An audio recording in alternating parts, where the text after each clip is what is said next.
एक ऐसी कहानी जो हर किसी के जीवन से संबंध रखती है। एक कहानी है एक राजकुमार की। एक राज्य में एक राजा था जिन्हें संतान नहीं हो रही थी। अत्यंत प्रयास करने के बाद उन्हें एक पुत्र की प्राप्ति हुई, मगर अफसोस की बात यह है कि वह पुत्र शरीर से अपंग था। उसके जन्म से ही एक आँख और एक हाथ खराब था और कुछ समय बाद अत्यंत चिंता के कारण राजा की मृत्यु हो जाती है, जिसके बाद अपंग राजकुमार को राजा बनाया जाता है। लेकिन राजकुमार केवल शरीर से ही अपंग था, परंतु अत्यंत बुद्धिमान था।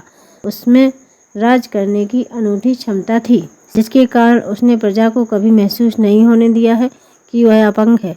उसने अपने राज्य के लिए कई हितकारी कार्य किए, जिससे राज्य की दिन पे दिन वृद्धि होने लगी। तब राजकुमार ने सोचा कि क्यों न राज का भ्रमण किया जाए। राजकुमार आम आदमी का भेष बनाकर जाने वाले थे, मगर ये बात राजकुमार के विरोधी तक पहुंच जाती है और वो इस मौके का फायदा उठाते हैं। और वो जानते थे राजकुमार केवल अपनी प्रजा की बातों से प्रभावित होंगे, इसलिए उन्होंने कुछ लोग राजकुमार की बुराई करने के लिए भेजे।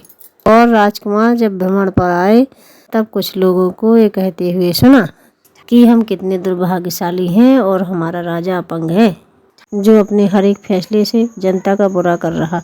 अब तो लगता है कि जनता को भी अपंग बना के छोड़ेगा। ये सब सुनकर राजा को बहुत दुख हुआ और वो वहीं से लौट गए और जाकर नदी किनारे बैठ गए। राजा की आंखों में आंसू थे और उन्हें लगता था कि उनकी प्रजा उनसे खुश नहीं है।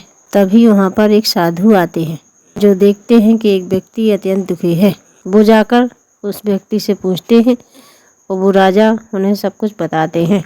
सुनने के बाद वो राजा से कहते हैं कि सामने जो आम का पेड़ लगा है, क्या तुम मुझे उसके आम तोड़कर दे सकते हो? राजा देखता है और बोलता है कि महाराज, वो आम का पेड़ नहीं है, वो बेल का है। साधु कहते हैं नहीं, वो आम का पेड़ ही है। तब राजा कहते हैं महाराज, वो बेल का पेड़ है, तो मैं उसमें से आम कैसे दे सकता हूँ? साधु कहते हैं बिल्कुल सही, तुम जानते हो कि पेड़ बेल का है और तुम इसे आम नहीं मानोगे। ठीक इसी तरह तुम सुनी सुनाई बातों पर तुम कैसे यकीन कर सकते हो, जबकि तुम जानते हो कि तुम्हारी शासन से जनता अत्यंत खुश है और राज्य तरक्की कर रहा है। हमें हमेशा अच्छे कर्मों पर ही विश्वास करना चाहिए। इसलिए साधु कहते हैं कि सुनी सुनाई बातों पर कभी यकीन नहीं करनी चाहिए।